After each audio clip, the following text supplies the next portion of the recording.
إني أعلم غيب السماوات والأرض غيب السماوات والأرض وأعلم ما تبدون وما كنتم تكتمون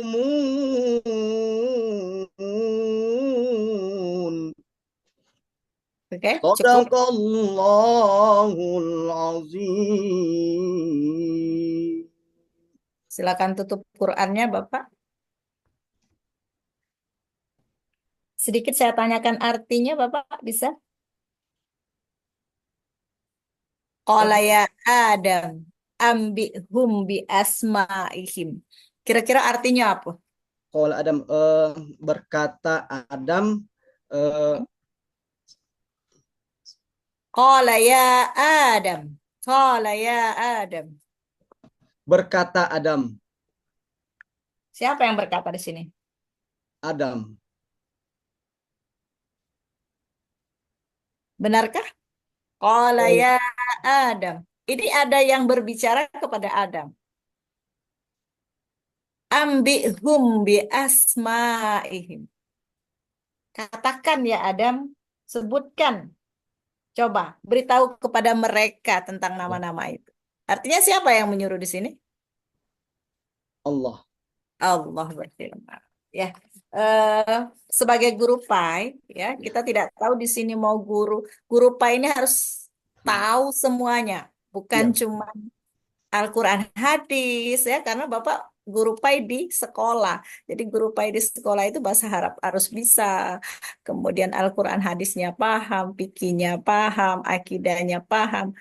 Beda dengan guru di madrasah, Pak. Kalau di madrasah sudah terkotak-kotak dia Quran Ya. hadis sendiri, bahasa Arab sendiri ya. Seperti itu. Sedikit saja ya. Ya, Bu, masih Bu. Bisa Bapak tuliskan tadi ayat yang pertama tadi. Qala ya Adamu ambihum bi asma'ihim.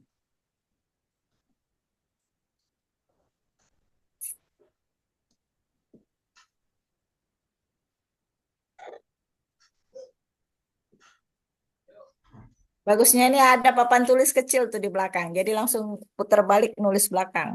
Oh, Jadi saya benar-benar bisa melihat.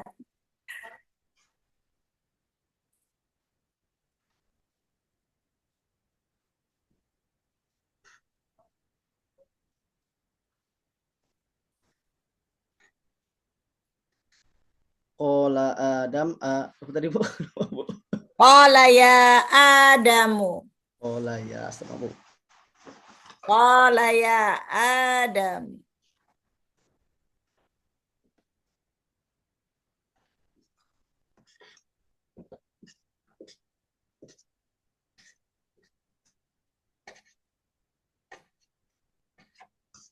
Ya Bu.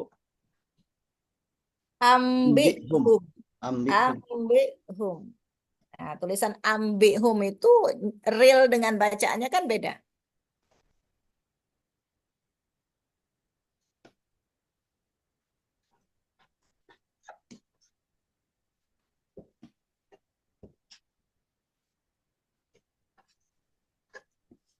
Selesai?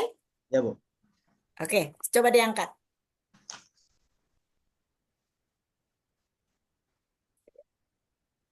Ambihum. Kira-kira sudah tepat tulisannya?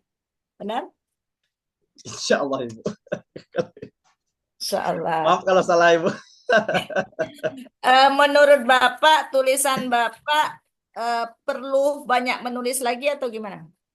Atau cukup Perlu disempurnakan lagi Bu, karena kadang itu menulis di papan tulisnya agak beda dengan nulis yang di kertas Ibu. gitu ya? Atau karena sedang ujian saja? Tapi cukup terbaca untuk Ya Bu.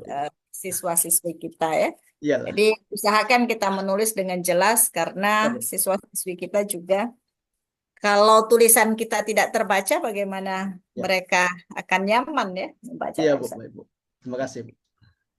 Satu ingin saya tanyakan menurut Bapak bagaimana tentang kurikulum Merdeka yang sekarang sedang kita terapkan? Ya, Bu. Apakah terhadap pelajaran Bapak nih, terutama terhadap pelajaran Bapak, apakah kurikulum Merdeka ini membawa perubahan yang cukup cukup besar terhadap mapel Bapak atau apa sisi aspek apa yang menurut Bapak banyak memberi manfaat pada materi PAI khususnya dari kurikulum Merdeka yang sedang kita terapkan? Ya, Bu. Terima kasih, Bu.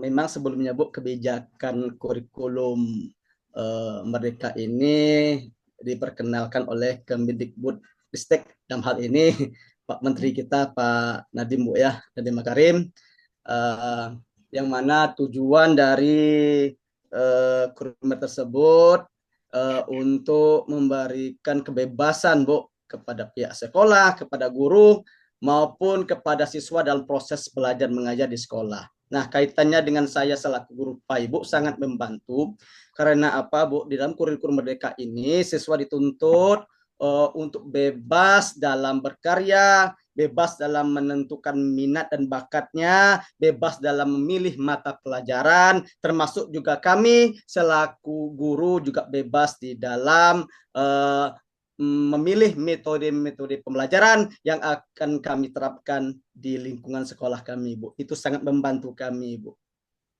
Dengan kurikulum sebelumnya, menurut Bapak, apakah tidak ada kebebasan Eh, seperti yang diterapkan?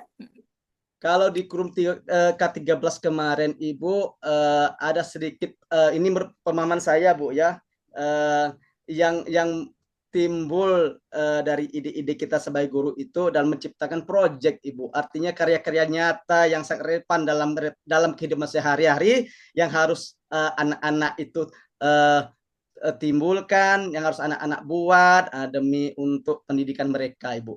Salah satunya perbedaannya itu, Bu, penciptaan proyek, Bu, di kurikulum mereka ini. Di K13 tidak ada proyek, Ibu. Itu aja pemahaman saya, Ibu. Benarkah tidak ada proyek di K13? Eh, Mungkin hanya sekedar pengenalan saja, Bu. Tidak penerapannya tidak begitu spesifik, Bu, di dalam kelas, Bu. Kemudian kolaborasinya pun juga tidak ada di K13, Bu. Kadang itu inisiatif dari guru yang bersangkutan saja, Ibu. Kalau sekarang kan tidak, Bu, kolaborasi antara kepala sekolah, guru agama, ya semua guru lah, Bu, di lingkungan sekolah itu, Bu. Serasa seperti Semua. itu, Bu. Mohon maaf kalau pemahaman salah, Bu. Oke, siap. Oke, Ya, ini kan Bu. pendapat ya. Tidak Ya, ada Bu. yang salah mengungkapkan pendapat. Is oke. Ya, Bu. Yang jelas di kurikulum Merdeka kita ada P5 PPRA. Yang Betul, Bu. jelas ya. Ya, Bu. Di perbedaan diferensiasi siswa bisa kita lihat di situ dan bisa tersalurkan semua bakat dan minat peserta didik kita, insya Allah ya di situ. Insya Allah, Bu. Oke, oke, kita masuk ke profesional. Bapak sebagai guru PAI. Ya, Bu. Oke, Di SDN 146 Sungai Gurun, Kecamatan Pelepat, Kabupaten Bungo, Bu. oke. Bapak mengajar dari kelas berapa sampai kelas berapa? Kelas 1 sampai ke 6, kelas 6, Bu. 1 sampai kelas 6. Iya. Materi kelas 6. Materi kelas 6 itu tentang apa saja, Bapak? Ada tentang ini, Bu, hari akhir hari kiamat, kemudian tentang kode dan kodar, Bu. Oke, saya tanya sedikit tentang kode dan kodar. Ya. Menurut Bapak, apa perbedaan antara kodo dan kodar? Kodo Ya. itu apa? Kodar itu apa?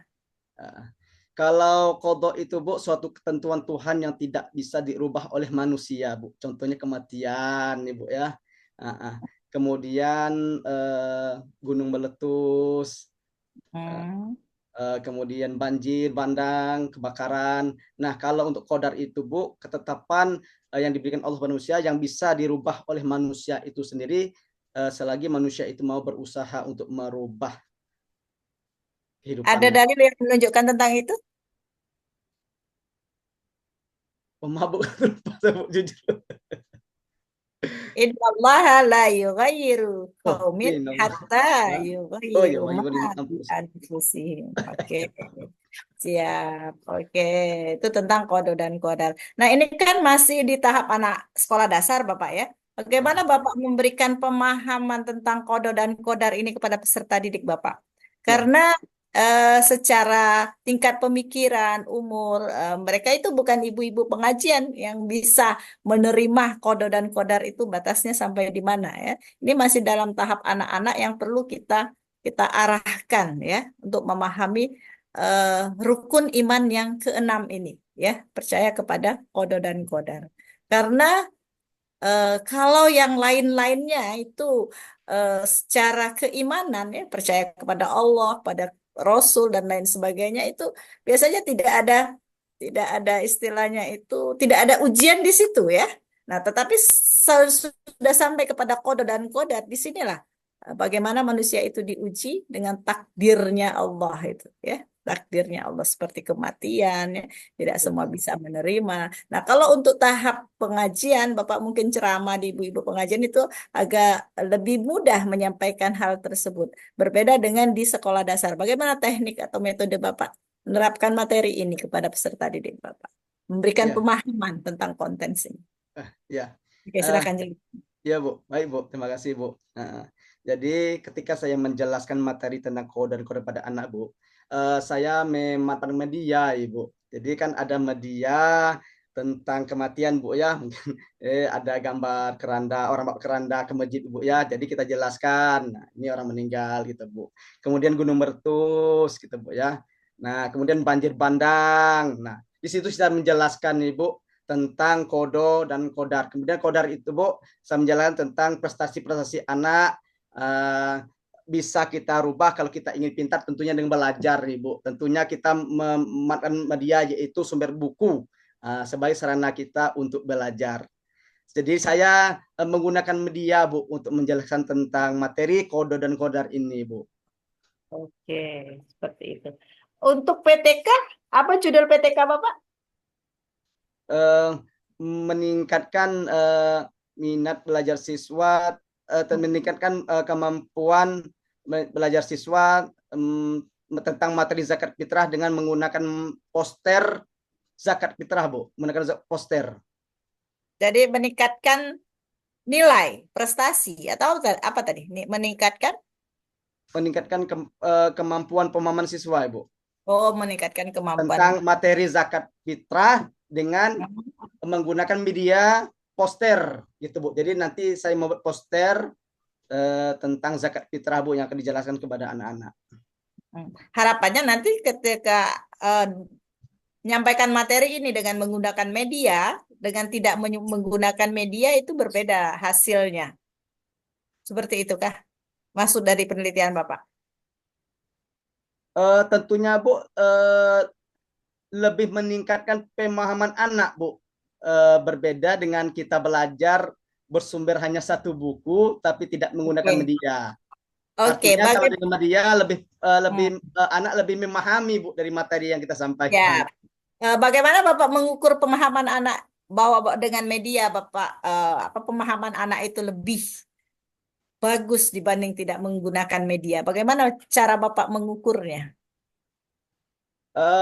Dengan melibatkan anak-anak dalam berdiskusi kelompok Ibu, nanti anak-anak itu buat suatu kelompok, mereka berdiskusi di dalam membuat suatu poster Bu tentang materi tentang zakat. Jadi mereka berkolaborasi menyampaikan ide-ide, nanti hasil dari poster yang telah mereka buat, nah itu akan dipresentasikan di depan kelas Ibu.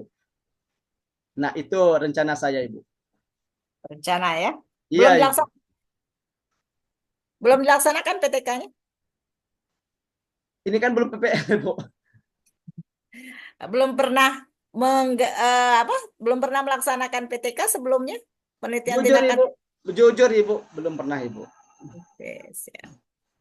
Memang itulah kendala kita sebagai seorang guru ya, jarang Ya Ibu. melakukan penelitian tindakan keras. Oke, cukup Pak Rena ya. Terima kasih Oke, banyak Bu. Maaf Bu oke. kalau ada salah. Semuanya eh, tidak ada yang salah karena ini merupakan pendapat Siap. ya. Saya Siap. berhak memberikan Siap. keluasan kepada Bapak untuk menyampaikan pendapat. Oke? Siap. Siap. Kecuali kalau menulis dan membaca itu salah dan benar wajib Siap. adanya. Oke. Silakan Bapak ya. Terima Akan kasih